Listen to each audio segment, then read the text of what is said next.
Hai guys, welcome back to my YouTube channel. Dan di video kali ini gue akan lebih menceritakan mengenai eSIM yang sebenarnya video ini merupakan video lanjutan dari video yang gue pernah buat sebelumnya.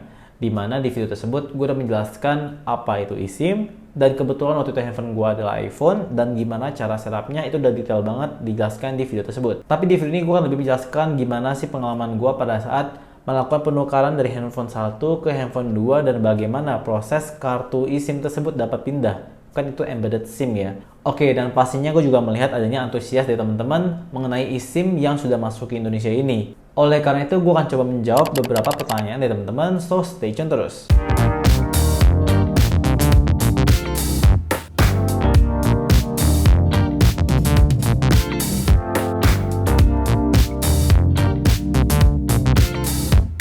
Yang pertama, gue akan coba menceritakan dulu pengalaman gue pada saat gue menggantikan handphone gue dari handphone 1 ke handphone yang kedua. Yang pastinya pertama eSIM-nya itu kan ada di handphone pertama. Oke, gimana sih cara proses pemindahannya? Awalnya gue juga bingung ya, gue pikir tinggal gue remove selulernya aja dari handphone yang pertama itu, dan akhirnya di handphone yang barunya gue tinggal scan ulang lagi QR code-nya. Oke, sedikit flashback ke belakang. Di video sebelumnya udah pernah gue infoin kalau teman-teman membeli produk eSIM ini, teman-teman nggak akan mendapatkan SIM fisiknya, melainkan teman-teman akan mendapatkan QR code-nya. Nah, di QR code-nya itu yang dapat teman-teman scan pada saat teman-teman mau add seluler. Awalnya gue mikir tinggal gue scan ulang QR code-nya itu udah bisa ya, ternyata nggak bisa. Oleh karena itu, gue langsung ke galeri smartphone-nya. Itu ada cukup banyak tersebar di Jakarta dan juga Tangerang. Kan tinggal kunjungin aja websitenya. Itu ada semua komplit di sana. Oke, dan akhirnya gue datangin galeri smartphone yang ada di BSD. Dan step pertama, teman-teman harus ambil nomor antrian, dan setelah itu akan dipanggil, dan kalau sudah, akan dilayani langsung sama masnya. Oke, dan setelah itu gue langsung info ke masnya kalau gue barusan ganti handphone, dan nomor yang sebelumnya itu udah gue remove selulernya, dan gue pengen add seluler tapi tidak bisa. Mohon tolong dibantu. Dan setelah itu masnya akan menanyakan berapa sih nomor kita yang sebelumnya, dan setelah itu gue langsung infoin ke masnya juga, dan gue masih kebetulan bawa kertas QR yang sebelumnya yang memang udah nggak bisa di-scan lagi di handphone yang baru. Oke, dan setelah itu masnya juga minta KTP kita supaya dapat dicocokkan ke datanya. Dan proses ini infonya tidak bisa diwakilkan, jadi harus orang tersebut yang datang untuk melakukan perubahan. Misalkan pemiliknya adalah gue sendiri, jadi gue nggak bisa meminta orang lain untuk melakukan proses ini. Jadi itu perlu di-take note ya teman-teman, supaya nggak mubazir udah datang ke sana tapi akhirnya nggak bisa diproses. Dan nextnya juga masih memberikan beberapa kertas untuk kita tanda tangan untuk just to make sure kalau kita yang merequest untuk melakukan perubahan ini. Dan setelah itu juga Mas akan memberikan bukti pembayaran. Jadi teman-teman harus membayarkan biaya layanannya kurang lebih 15.000 aja. Oke, setelah prosesnya selesai, Mas langsung memberikan QR yang baru, dan akhirnya gue tinggal scan aja.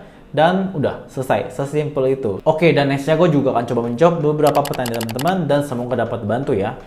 Yang pertama di sini ada Sigo Vlog dan juga Alvaro Febriansyah menanyakan mengenai kalau misalkan udah jadi kartu fisiknya, apakah bisa dijadiin eSIM? Soalnya butuh nomornya juga penting. Dan juga di Alvaro Febriansyah yaitu apa bisa nomor smartphone yang no eSIM menjadikan eSIM? Oke, jadi jawabannya bisa ya. Jadi kalau misalnya teman-teman memiliki kartu fisik smartphone, ingin convert ke eSIM, tinggal datang aja ke galeri dan jangan lupa untuk bawa KTP karena sama proses dengan yang tadi, karena harus dicocokkan dulu datanya dan nanti kalian tinggal bayar 15.000 aja. Semoga menjawab. Oke, nextnya juga ada pertanyaan dari Gilang Rizky. Kuotanya sama kayak yang nomor eSIM nggak bang? Oke, jadi jawabannya adalah sama. Jadi baik yang eSIM ataupun yang kartu fisik itu sama aja kuotanya. Oke, nextnya lagi. Di sini ada pertanyaan dari BB Coklat. Katanya eSIM mempermudah buat gonta-ganti SIM, tapi kenapa cuman maksimum barcode aja? Oke, jadi di video sebelumnya juga itu sempat gua scan QR-nya dan memang maksimum hanya 10 kali aja. Itu untuk for security reason ya. Nah, kalau misalkan udah lebih dari 10 kali, pastinya kan nggak bisa lagi. Tenang aja teman-teman, juga jawabannya tinggal datang ke galerinya lagi dan nanti akan diberikan QR yang baru. Semoga menjawab. Oke, nextnya juga ada pertanyaan dari calon jenazah. Oke, jadi pengen tanya, kalau misalkan di Android kan SIM-nya Indosat dan sama Telkomsel dual SIM. Terus saya mau ganti ke iPhone. Kan yang bisa masuk cuma kartu fisik, contohnya Indosat. Lalu kalau mau masukin nomor Telkomselnya ke eSIM, apakah bisa? Apakah harus nomor smartphone? Oke, jadi sampai saat ini memang baru ada eSIM di smartphone aja. Untuk Telkomsel, XL, Indosat itu belum ada. Dan gue yakin ini kan pasti berkembang ya. Suatu saat pasti semua provider harusnya memiliki eSIM. Semoga ya. Nah, kalau misalnya teman-teman tahu duluan informasi tersebut, teman-teman juga bisa bantu teman-teman yang lain nih untuk komentar di bawah aja. Supaya kita juga bisa share informasi ke yang lainnya. Oke, jadi semoga terjawab. Jadi kalau misalkan tadi Indosat dan Telkomsel, ya sadly belum bisa ya. Jadi salah satu dimasukin ke iPhone-nya dan sisanya adalah eSIM Smart Friend. Tapi tenang aja, eSIM Smart Friend itu bisa lebih dari 1 nomor. Jadi kalau misalkan kita memiliki 2 ataupun 3 nomor Smart Friend di handphone yang sama, itu juga possible. Banyak nomor eSIM Smart Friend di satu device yang sama. Dan nextnya, di sini ada pertanyaan dari Lucky Eng. Oke, bro, kalau ganti device, apa eSIM-nya masih bisa dipakai?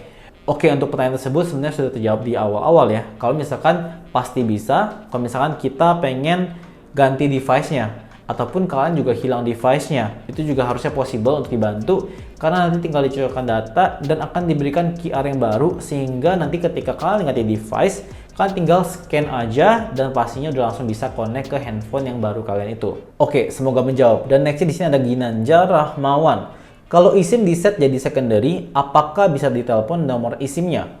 Jawabannya pasti bisa. Jadi misalkan ada primary ataupun secondary, keduanya itu akan bersifat aktif sehingga dapat menerima telepon. Oke, mungkin itu aja yang bisa gue jawab di video kali ini supaya nggak kepanjangan. Dan tenang aja, apabila teman-teman masih punya banyak pertanyaan, langsung aja drop komentar di bawah, gue akan coba menjawabnya. Atau mungkin teman-teman lain juga bisa bantu jawab, very welcome banget, kita sharing informasi aja. Oke, mungkin sampai situ videonya dan semoga video ini juga dapat bermanfaat buat teman-teman semua. Dan see you on the next video. Bye-bye.